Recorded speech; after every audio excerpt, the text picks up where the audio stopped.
What is life showing you in the present moment? Is life telling you need to write your book?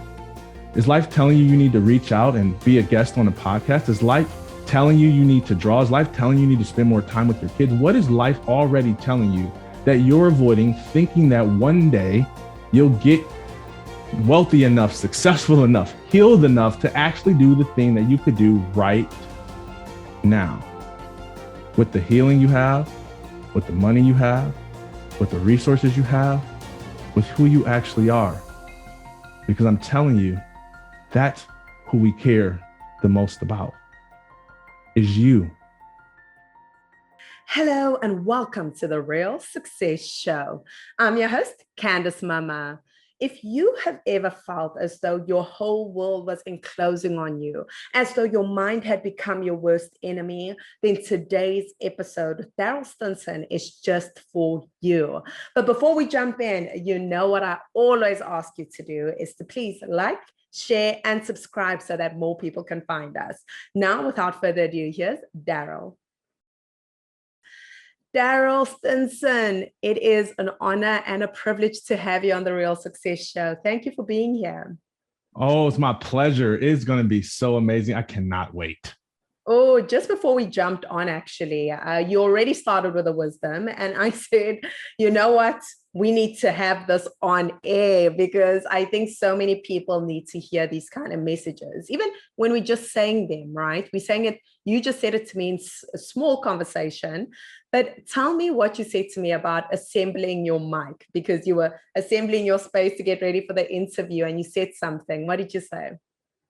Well, I said a number of things, but one of the things I said is that I was moving slow and methodically to protect my energy. So yeah, I could have rushed to protect my image, but I'd rather protect my energy because it's way more powerful of how I show up than how I appear to be. Woo. Okay. Well, take us to church at the beginning of the interview, right at the top of it. Oh, Darryll, I want to get back into that point. But before we go there, what I want to ask you is, how do you describe yourself as the Darryll today? I am light. I am love. I am a person who sees the real you, the you that's behind the label, the you that's behind the brand, the you that is deeply inside, waiting to be heard, seen, valued, and accepted. And professionally, I'm a speaker who talks a lot about mental health and personal development. And I'm also a speaker coach who helps speakers become the people they need to become to deliver their most powerful message. Oh, I love that. And the part I love the most is how you set that up, right? Where you were speaking about allowing and seeing. You are the person who sees and hears. And in a world where everyone is fighting, Darryll, everyone's fighting to have their voice heard. Everyone is, fighting an inner battle within themselves. What led you onto this journey? What led you onto this path of being this individual? Yeah, for me, it was a crash and burn. I was a Division I athlete. At one point, I was ranked number 79 in the nation. I was number 3 in my state. And I earned a full-ride scholarship to play football and basketball at Central Michigan University. I was supposed to be destined to the NFL. And I got hurt at the end of my true freshman year because I had to have an emergency back surgery because I was squatting too much. And I pinched a nerve in my back. And I played on it so long that it started to create atrophy in my left leg. And so once I had this surgery, my coaches told me, Darryll, you have a golden ticket. You can get your education paid for, and you can focus on just that. And you can come around sports whenever you'd like. But they didn't understand that for me, sports was not just what I did. It was who I was. Hard pause. Whenever your identity is attached to your activity, you make poor decisions. You make decisions that has the activity's interest, best interest at heart, and not your best interest. So for me, at that time, I should have focused on my education. But since my identity was in sport, I focused on what was best for the sport, which is for me to play. And so I begged them to please allow me to come back. They allowed me to. I signed a liability waiver so that they would not be liable for my injury or death. And I earned a starting position as a defensive end in Division I football within 6 months of a back surgery. Woo! Amazing. Who does that? No one does that. But I did have a little help from something called opioids. I got addicted to painkillers and I started selling drugs to cover the cost of my healthcare expenses. And yes, I was starting. Yes, I was making plays. Yes, we were winning a national championship and being ranked number 23rd in the nation. Yes, I was playing with Antonio Brown, who's arguably one of the best receivers of all time, and number 1 draft pick Eric Fisher and Super Bowl winner Frank Zombo. Yes, I had money. Yes, I had friends, but I was dying internally. And I was hiding in plain sight. And so eventually I got figured out. I was taking so many opioids that they were thinning my blood to the point where it caused my nose to bleed every time I would make contact on the field. Coaches saw that something was going on. They kicked me off the team. And that was the moment I had to face everything that I was running from internally. If I was to use a more accurate word, I wouldn't say running, because I thought I was running, but really I was avoiding. I was avoiding the growth that was showing up in my life saying, Darryl, you're more than sport. Darryl, there's a different path. Darryl, I have more for you. Darryl, there's love that you're not giving yourself. I was avoiding all of that because I was taught as an elite athlete and a Black man that real men don't cry and real athletes don't show weakness. So I bottled all this stuff in and I ultimately became suicidal. I started mixing my pills with alcohol and getting in car accidents, hoping that it would end my life. I tried to swallow whole bottles of opioids. I made my final attempt in a car, which I'm happy to tell the story if we want to go there. But ultimately, my mother is the one who admitted me into a psychiatric care facility. And it was there that I did a lot of inner healing. I found my faith and I had hope. And hope is dangerous because hope gives you options. Hopelessness limits options. Hopefulness expands options. And I started to see who I could become. I started to see what I was avoiding. I started to see what was already there from the moment I got my injury and thought that this was the only way, was this pathway of pain. Because when you're raised in poverty, you are always aware of struggle, that sometimes you miss success. That's why I'm happy to be on the Real Success Show with you today. Oh, whoa, Darryl.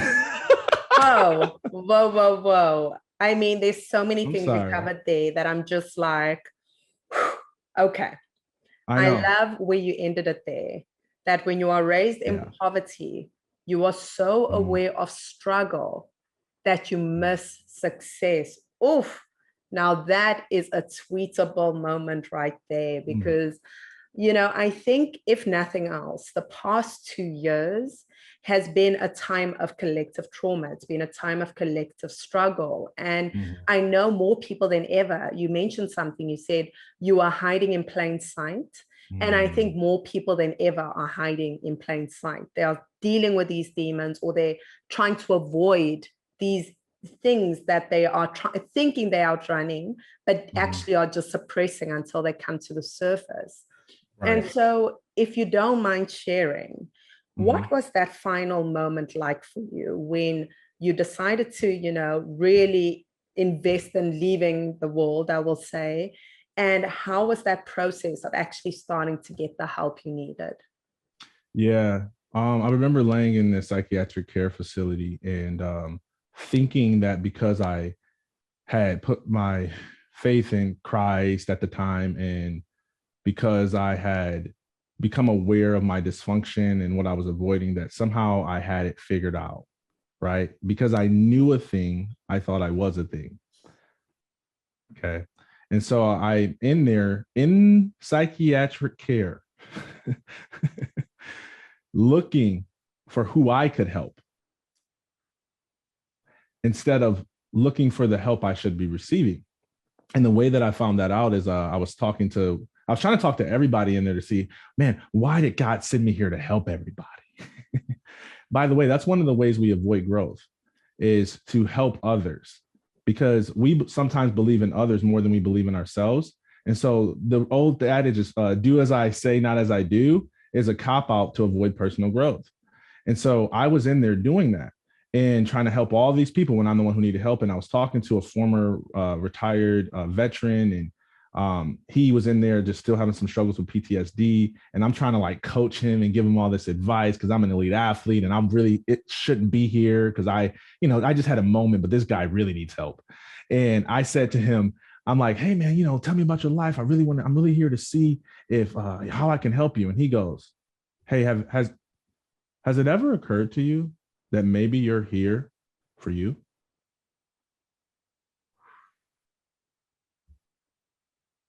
Well, I cried because I knew I was there for me. And I knew that there was still some stuff I needed to heal from, deal with, process, that I was trying to avoid because I had a moment of an epiphany, but I didn't have a change in my internal being quite yet. And so what I did, number one, is I started to journal.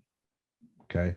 I started to journal about what was coming up every day in my life that I was avoiding. Okay. Anyone who's just starting a healing process in journaling, I always say, look for the tension or the nasty emotions in your day. Okay. Even if it's just something like you saw a commercial, you got ticked off, like you were upset at whatever they said, like journal about that, because beneath that is something that you're avoiding. Okay. And the key is not to go like relive every painful moment for the sake of reliving it. The key is to revisit it so that you develop an awareness of not just what happened to you and not just what's wrong with you, but what's right with you and what other opportunities could have existed if you weren't in pain, hurt, taken advantage of. And that is how you break cycles of poverty. That is how you break destructive addiction cycles. That is how you break ceilings that you keep hitting in business. How you break it is developing an awareness. And so journaling really is a powerful habit. And before the audience goes, oh, I know, I keep a journal, I go, when's the last time you journaled? Not do you know a thing, do you do a thing? And that's a hard truth to face because none of us want to be the people who know more than what we do.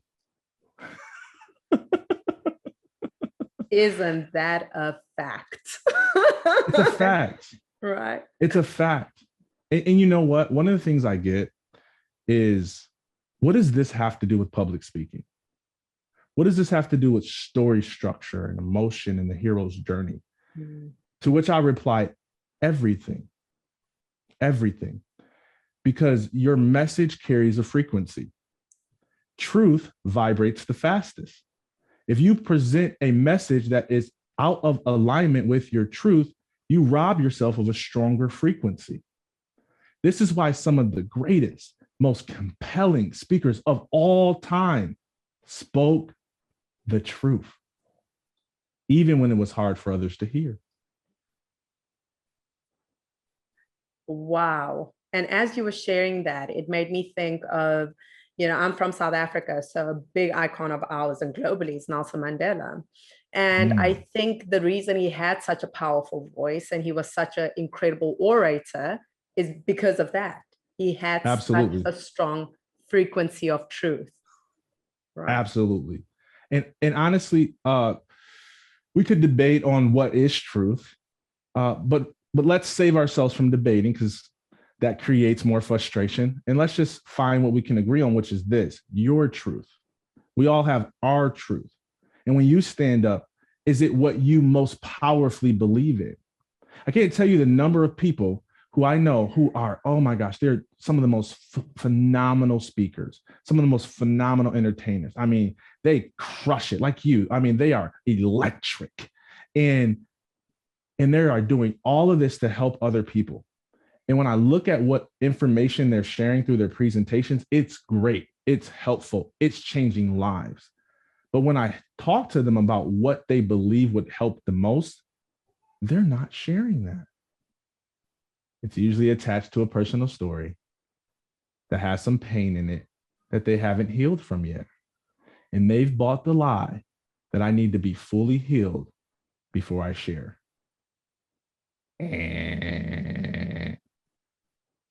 You can't tell me that Nelson Mandela was fully healed before he shared.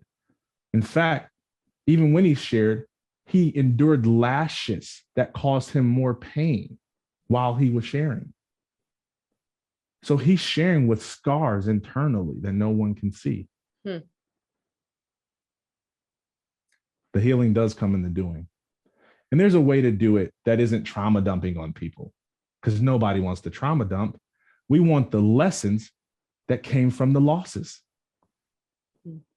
Okay, let me stop because I want to hear from you. How you feeling? How you feeling? Are you okay? Is this too much too soon? I am like, take me to church. I am here for it. And I think the audience is too, because I think as you were discussing now, there is a way of sharing that does not require you to make people heavier when they leave your talk, your conversation, but instead a lighter, right? And Yes. feeling as though they too can do what you've done, or they too Absolutely. are capable of healing or going through things. And it brings me back to actually the beginning of the conversation, where you were speaking about how we appear versus who we are, right? And like the devotion we have to that in this Instagram culture, Darryl, like, where we are always trying to be one thing, or people are trying to Photoshop and phototune and do all kinds of things to appear something that they perceive to be better than who they actually are. How did you get to this consciousness, and how did you start learning how to actually manage and control your own energy and how it is received? Yeah. Step one I mentioned was to journal. Journaling helps to create the awareness. Step two, which I really didn't start to do this then. I was told to do it then. I didn't start to do this to probably about a month ago, which is embarrassing to admit, but it's the true story, which is meditate. If I could reverse it, I would start with meditation, then journaling. But meditation is specifically around stillness, awareness, observing, not trying to cognitive restructure your thoughts, although that's a great practice, right? But paying attention to what's showing up, being non-judgmental of self, of thoughts that are coming through, and also being detached from having to make that thought mean something. Okay. But just letting it go, because who you are in private is what you carry in public, whether people see it or not. If we have problems standing still and being non-judgmental of thoughts that come through our own head, we probably have that same challenge as we go out in business and life. Okay. So journaling, then meditation, then mentors. Okay. And early on, mentors for me, I did have a pastor who was a mentor to me. But early on, I had a lot of digital mentors, a lot of people that I followed their podcast or I read their books, I studied their journeys, and they were mentoring me through their content and their curriculum. Okay. All while I am being asked to share my story more and more frequently. Okay. Now, you asked how. Healing comes in the doing. One of the things that I noticed through journaling is that I kept getting asked to speak or having desires internally to speak, but ignoring them because I was telling myself that I'm not a good speaker, which to be honest, I wasn't. I wasn't a good speaker. I couldn't put two sentences together. I was so broken and wounded that every time I shared, it was just like, it was just terrible. And so I let where I wasn't at yet keep me from investing at where I was now in the present moment. Okay. And the more I failed, the better I listened. I know, we're like in the Matrix. By the way, I would like to take a hard pause just to emphasize for people how this is playing out in real time. We keep going back to the beginning of our conversation. This conversation could have went entirely differently. Okay. I could have hurried up, fixed my sound issue, not protected my energy, showed up. I would have been perfectly lit, perfectly sounding, ready on time, waiting for her. She would have came on and been like, hey, we would have got into what's the bio? Tell me a little bit about your story. It would have took us probably about 15 to 20 minutes to get to where we are right now. But instead, I chose to be authentic, to be present, to release the need to prove to this amazing rock star host that I'm somebody that I'm not. Because if I would have kept up that act, I would have had to sustain it for the duration of this presentation. But instead, I was like, look, I'm going to answer. I don't know what you're going to think. If my screen ain't on yet, you hear me scrounging around. You might be worried. You might be like, why did I bring this dude on? I don't know what you're going to think, but I'm going to present who I am. And I came on and I didn't lie and say I was doing something I wasn't. I didn't blame it on the cat, the dogs, the kids. I said, I did not put my desk together that raises up, and I jimmy rigged this. I got like a box and a couple of other setups, and I did it nice and slow so that I could protect my energy and show you who I really am. And now she said, let's just do that. Let's talk about that. That's powerful. When she could have said, okay, let's get into the program. Let's get into what we prepared instead of what life is showing us in the present moment. What is life showing you in the present moment? Is life telling you you need to write your book? Is life telling you you need to reach out and be a guest on a podcast? Is life telling you you need to draw? Is life telling you need to spend more time with your kids? What is life already telling you that you're avoiding, thinking that one day you'll get wealthy enough, successful enough, healed enough to actually do the thing that you could do right now with the healing you have, with the money you have, with the resources you have, with who you actually are? Because I'm telling you, that's who we care the most about, is you, and not who you pretend to be. Trust it. Take the leap. Write the word. Reach out to the coach. Don't be afraid of the unknown, because the unknown is the way, and the journey is the destination. The journey is the destination. And I can tell you that so many people are sitting at home or listening to this on their run or in the car.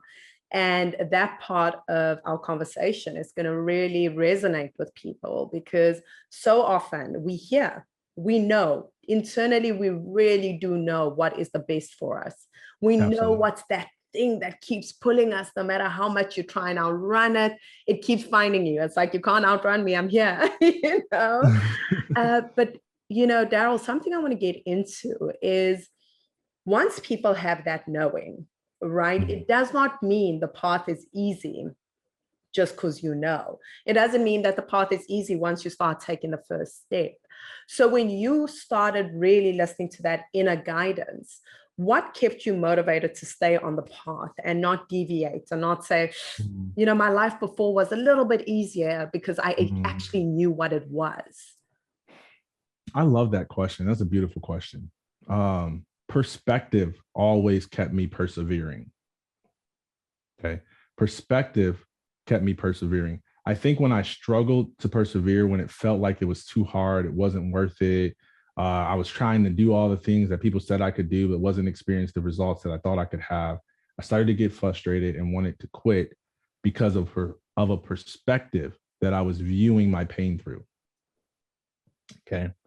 One of those is kind of what you mentioned, is that, man, this is harder than what I used to do and what worked for me in the past, when the perspective I needed was that this is actually easier. Now, this is, I know, oh God, this is going to get people. Okay. Let me say it this way.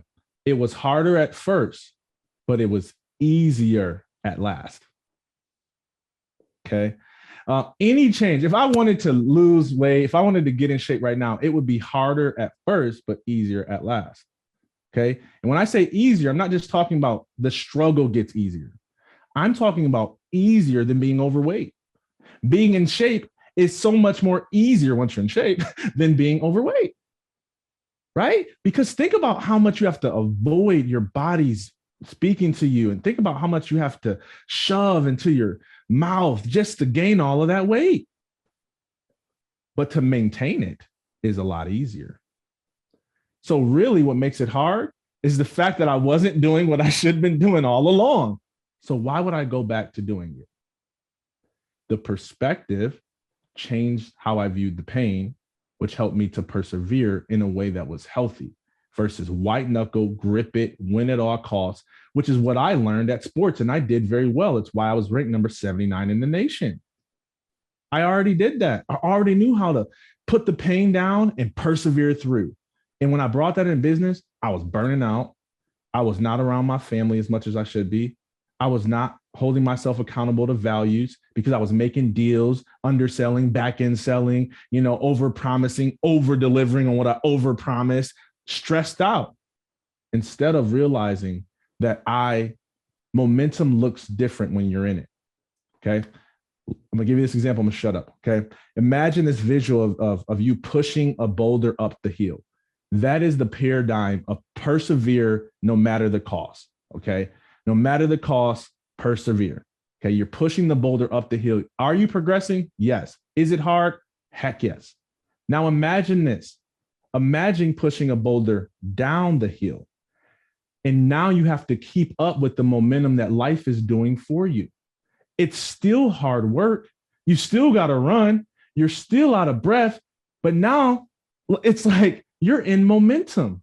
It's easier to run downhill than it is to push the boulder uphill. That's how I start my days now. I don't go, all this stuff I got to do, a boulder uphill. Oh my gosh, I don't want to do it. I got emails to respond to, clients to serve, places to be. No. I'm not pushing the boulder uphill. I'm like, today is a good day. I've got clients to serve, people to see. I got desks to assemble. Oh my gosh, the boulder's going downhill. Life is bringing me abundance, and I'm not going to spit on life and tell it that it's painful. I'm going to be grateful for life and say, thank you for doing the work for me. I just got to keep up. That is such a great analogy. And when you speak about the momentum, another thing you mentioned earlier in the conversation was, what I heard as flow, like being in flow with life, being in attunement with where you are supposed to be heading, what you're supposed to be doing. What does flow feel like to you? Yes. Imagine the imagery of a water. I love your questions. It's such good questions. Imagine the visual of a stream of water flowing. This really helped me, and my mentor taught me this. One of the ways to identify you're in flow is to imagine yourself floating down this river, okay, downstream. Will you hit a rock? Yeah, and when you hit a rock, what happens? You flow around it, okay? The difference between flowing and forcing is how you feel while you do it. Okay. So when you're floating down the river and you're floating around obstacles, it feels quite effortless, doesn't it? You might go through rapid, rapids and ups and downs and tides and waves, but you're still working with stream. When you're forcing it, you're pushing against stream.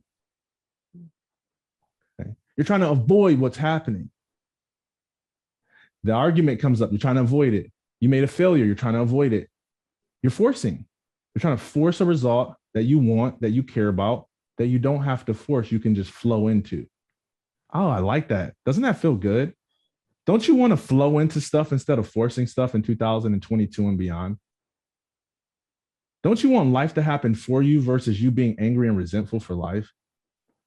Don't you want to feel like you live in a world of more than enough and not a world of just enough or not enough at all? Follow your feelings and flow. That's how I identify it. So anytime I feel like I'm like not flowing like a nice river, I'm like, I'm doing something I'm not supposed to be doing. I need to slow down, take a deep breath,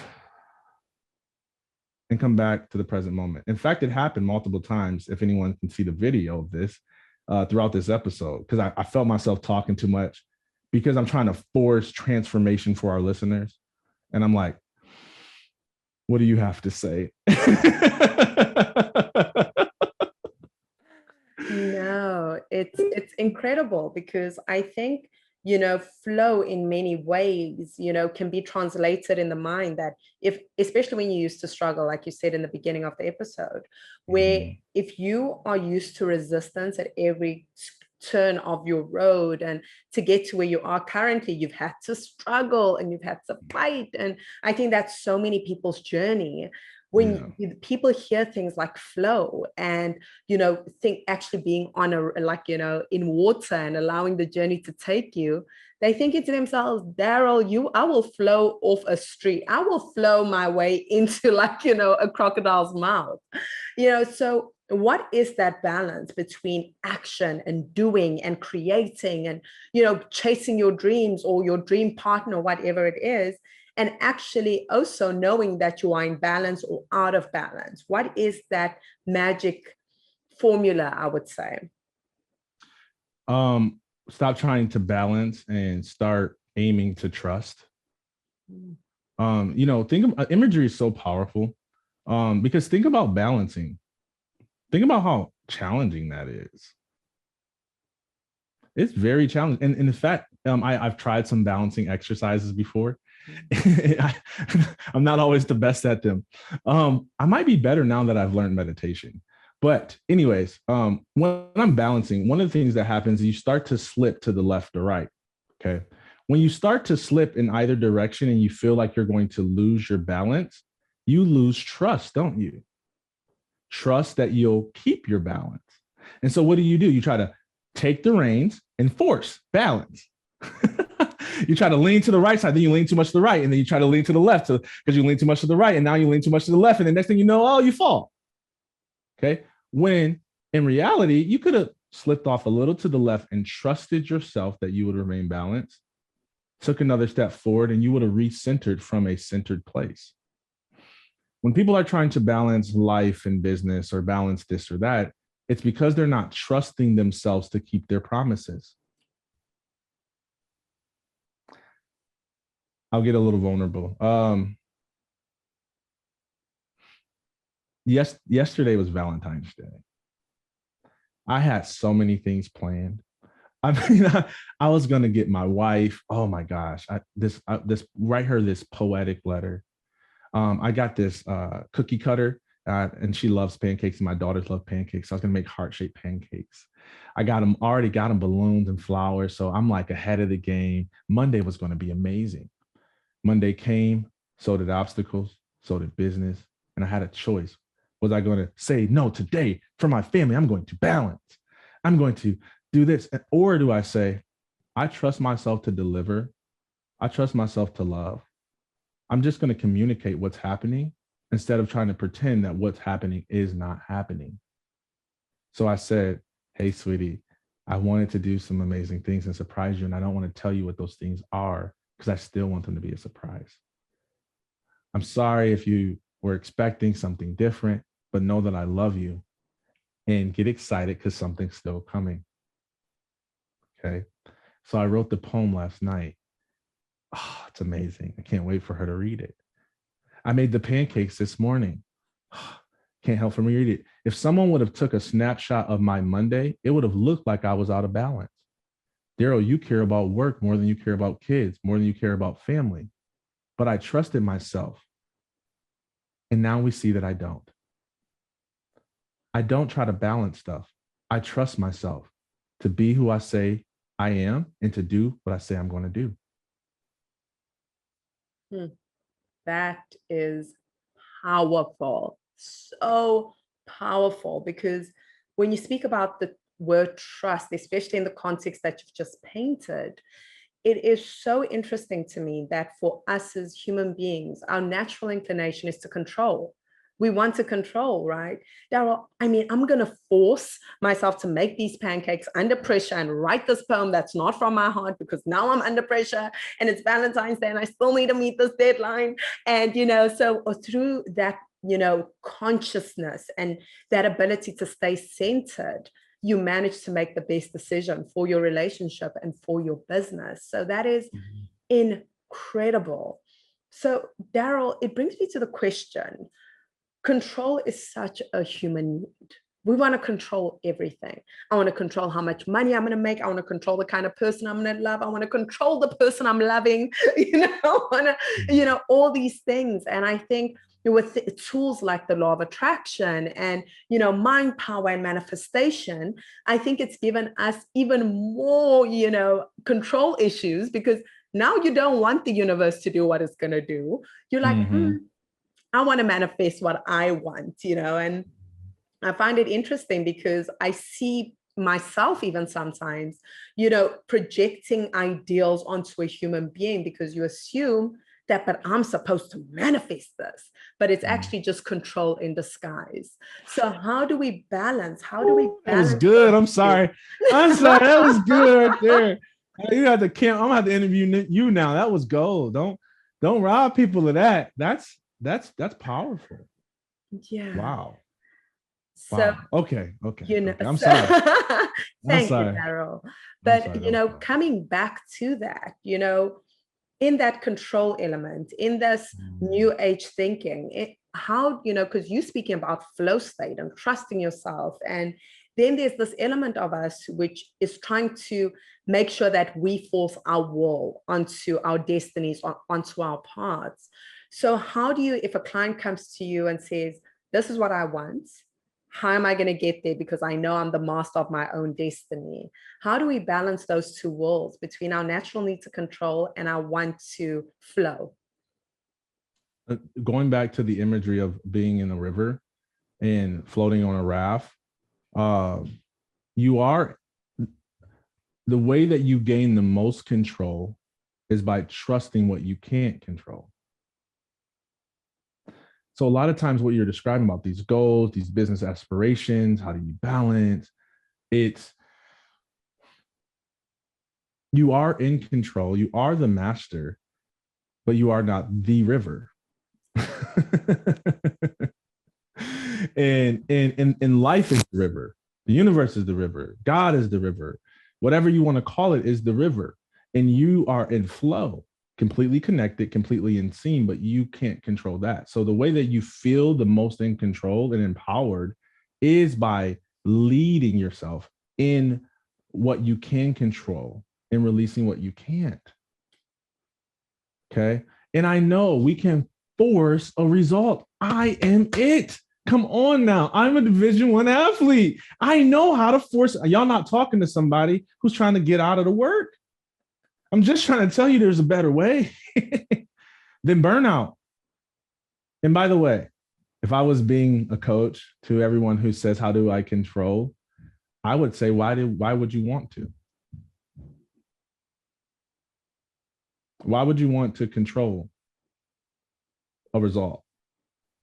Is it because you don't trust that the result will happen if you release control? Do you know that when I told my wife what happened, I was deathly afraid she would think that I wouldn't love her. She would think that I prioritized work over her. She would think that I wasn't a good husband, a good father, whatever. I was afraid of that outcome, but I had to trust what I couldn't control, which was her opinion. I'm not a bad father, because if she would have thought that, she would have been wrong. She would have judged me on a decision that I was making instead of on a promise I was fulfilling. It's the same way with results. I've done SMART goals. In fact, I learned SMART-ter goals from Michael Hyatt. So SMART goals: specific, measurable, attainable, time-bound. Did I say, I missed the R, didn't I? What is it?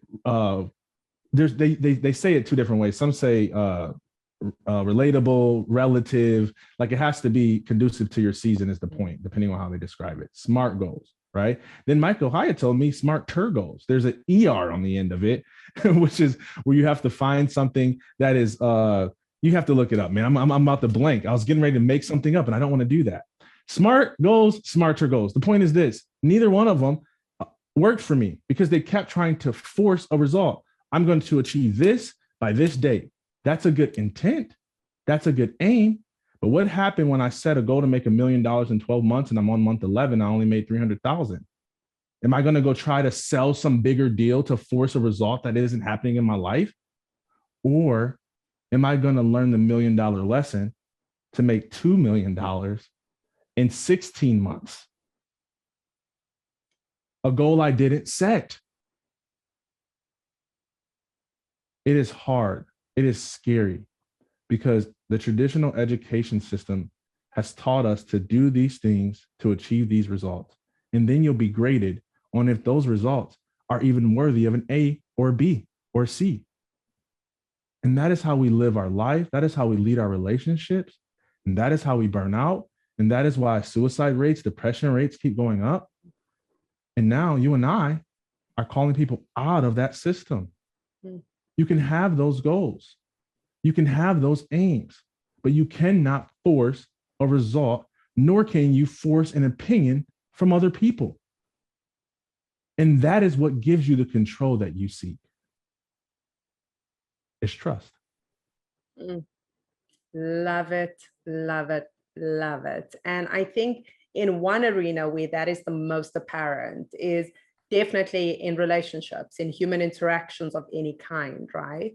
There's an ability that we have in sports, in health, that we can force our will almost. We can be in that state of like, I need to just run another, a few hours on the treadmill. I need to lift a few, more kilos. But in a relationship, you can't force another person to see your perspective. You can't force them to like you. You can't force them to accept your decision. And it's so interesting because I want to actually bring it into the realms of human communication and human connection, because in this time, people have discovered whether they love the relationships they're in or they don't, or they love the people they're interacting with in their workspaces or they don't.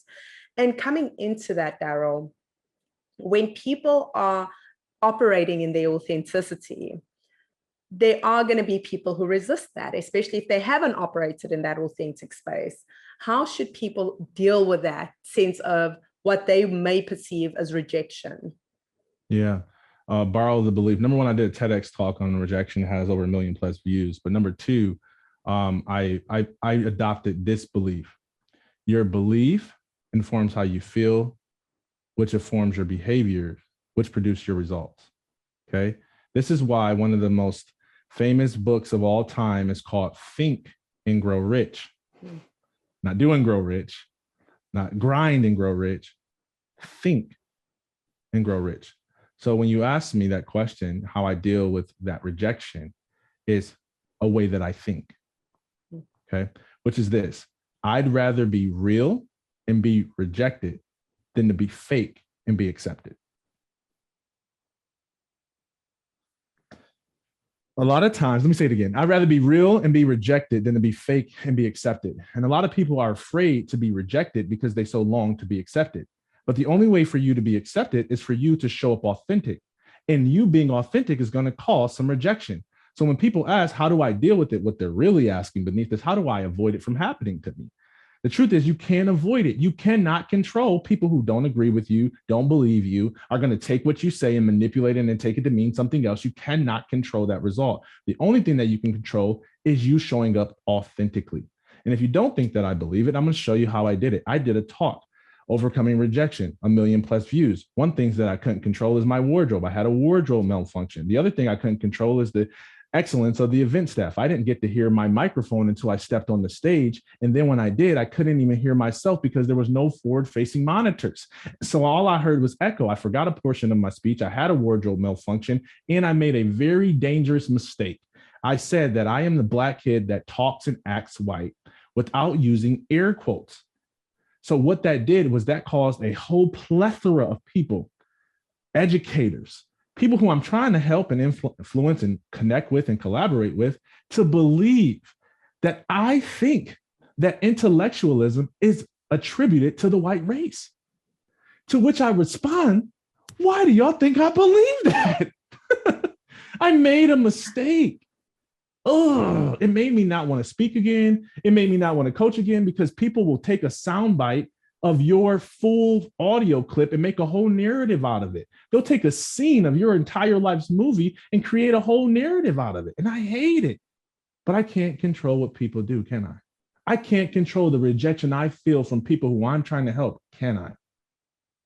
But I can show up authentically and deal with the rejection because I made a choice to be real and be rejected than to be fake and be accepted.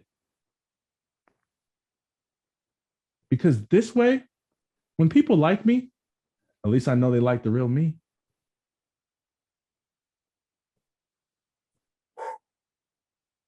And we got a world that wants to be liked and loved, but they don't want to show who they really are. Mm. You don't know if you're loved until somebody loves you the most when you deserve it the least. How can you know true love if love is never tested? How can you know acceptance if acceptance is never tested? Candice, I don't know if you accept me until I make a mistake and show up a minute late with a blank screen and a fuzzy microphone. Then I know you accept me because I showed you who I really was. And that acceptance is far more powerful than people's rejection. That is the belief of how I deal with rejection that is inevitable.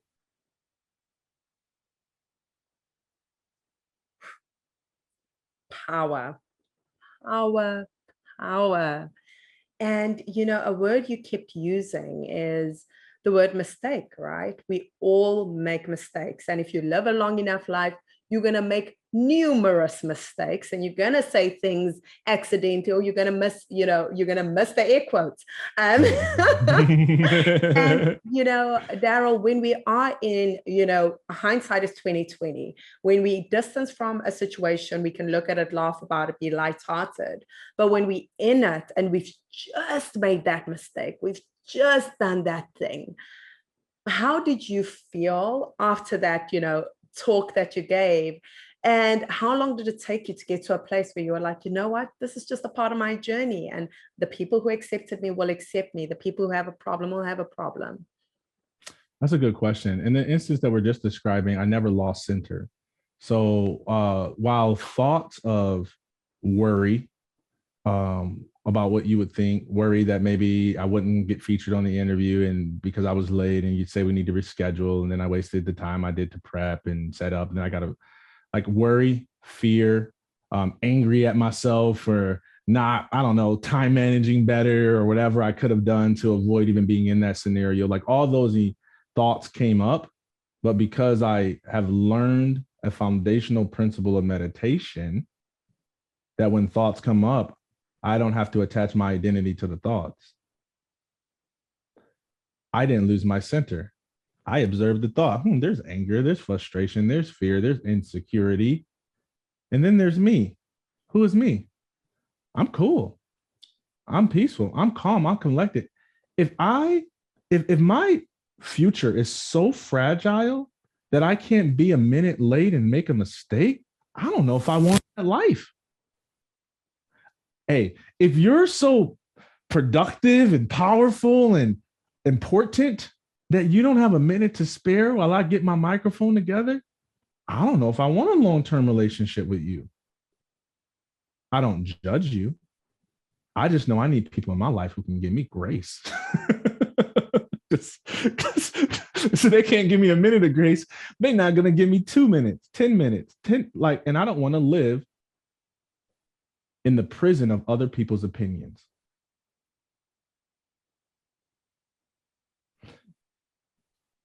I never lost my center. Now, times where I get stuck in those thoughts, like especially if it's like a business failure that's final or something like that, or we lose a client that wants a refund or anything like that, things that like I can't just like remain, like I can, but I don't remain centered, and it takes some time to get through that. I have a plethora of things. I journal, I meditate, I pray, I use cognitive behavioral therapy, which is what I told you. There's actually an app that you can get. It's called like CBT app, I think. And what it helps you to do is to identify how your thoughts are influencing your feelings, which are producing your behaviors, which are causing your results. And once you put it in this app, it'll show it for you, actually give you a little rating, which I don't know if I'm a fan of, but I like that it creates an awareness. I will tell on myself all the time. I will be transparent and vulnerable with my community. I have a mastermind that I invest in. I have multiple coaches that I pay money to invest in because it's an investment in myself.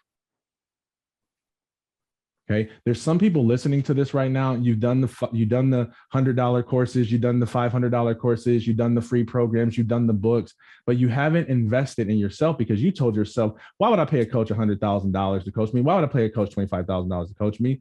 And you think it's about them. You think they're being greedy. You think they're charging too much, when in reality, it's that you don't value yourself enough, because the investment is really in you. And when I see a property that I want, I'm willing to invest in it no matter the cost, usually, right? In fact, the better the property, the more willing I am to invest. So it is an investment in self. And that investment in self helps me to live the life I want to live, so that when I have moments that don't line up or are frustrating, like you described, I can reach out to places where I haven't invested. And so that's what I do. I reach out to coaches, and I have multiple of them. I tell them I need to pay them more, not just for the business coaching, but for the therapy that their coaching provides for me.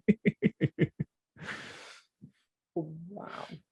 I love that. I absolutely love that, because I am a huge person on community. I feel as though, although I too am a coach and a speaker and I do the work, I also need a debrief. I also need someone who I'm going to be like, yes, I am carrying the world on my shoulders. I need your help. So I've got a relationship coach. I've got a, business coach. I've got a money mentor. I've got everything. And I am so thrilled. Like, if they take time off, I'm like, oh, how? So I'm all for it. I'm always encouraging people to invest in your community. And I know, Darryl, and this is one of the final questions I'm actually going to ask you, is, a lot of people will say, but Darryl, like, I've got my mom, or I've got my sister, or I've got these people that I already know. Like, why would I take out money to give to a stranger when I've already got, my friend, cousin, brother, storekeeper next door, like whatever? Like, what is your answer to that? Are they helping you? Are they helping you move forward towards your dreams and your goals? Then keep them. My sister works for me sometimes when I'm nice to her. So, and she gives me advice. Matter of fact, she hasn't read nowhere near as books as I had. She doesn't have the brand platform that I have, the influence or anything like that. But she said something like 2 weeks ago that, oh my God, changed my life. I should have paid her. And it was a faith step I was taking. And she was just like, hey, you're midair. And you think that you're on ground still. Like, she told me I was thinking that I was getting ready to leap. And she's like, Darryl, you already leaped. You're midair. And like, that perspective was like, oh snap. So all this like fear, hesitation, I don't know if I can, that I was dealing with, it was like, it's too late. You're in midair. You cannot be like, it's like you jump off the plane. You can't be like, should I jump? Why am I jumping? But like, you got to be like, whoa.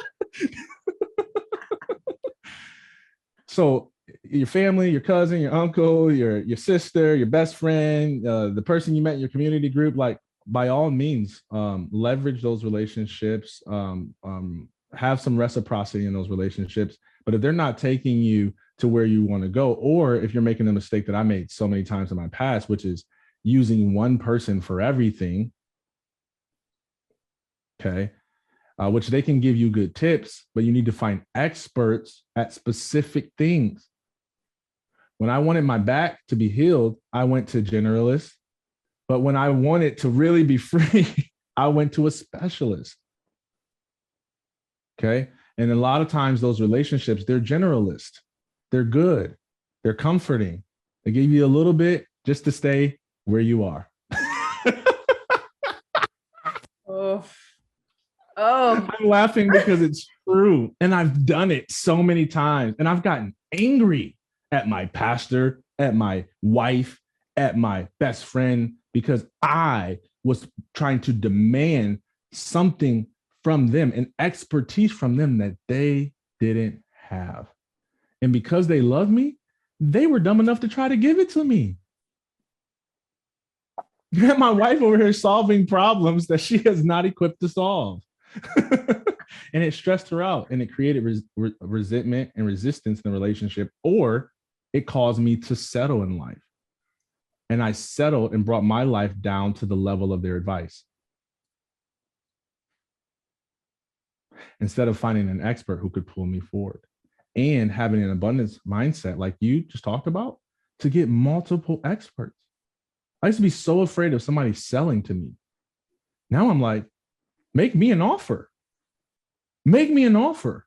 Because if it's going to pull me where I want to go, pull me in somewhere that's going to help me serve others, it's going to help me live more expressed, sell me. I buy coffee all the time. I'll buy your stuff. I get clients who are afraid to make me an offer because they lived in the paradigm of like, experts are more valuable and worthy than clients. Oh my God. I hope that's not how a client or a coach treats you. No. Just because they have an expertise in an area. Nah, man, we're humans. We have the same worth, the same value. And if you got something that can help me make some money, please make me an offer. Even if you paid me 12 grand and I got to pay you 25, because money is an exchange of value. Not an exchange of worthiness. Yes. But don't we treat it like that? Oh. Okay. Oh, that is like such a great way to start winding up the interview, because I completely agree. And, you know, my younger brother is like my everything, one of my favorite human beings on the planet. And he knows me better than everyone. However, as you said, you cannot have one person dealing with your holistic psyche as a human being. You need other people. And that's how relationships corrode, whether they're romantic, sibling, friendship, is when we feel as though the pressure that's being put on us is we cannot carry anymore. We no longer bring value into that space. So I love everything you just said. Love it. And so as we go into the final two questions, these are rapid fire. So the first question I'm going to ask you is, Darryl, what is real success to you? Expression. Authentic expression is real success. Love it. And the final question is, what is something about Darryl Stinson that we will not find on Google?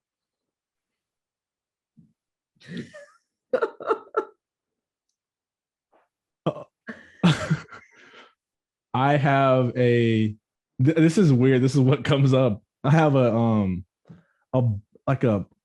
bump on my left butt cheek. It's not like gross or anything, but it's there. It's just there.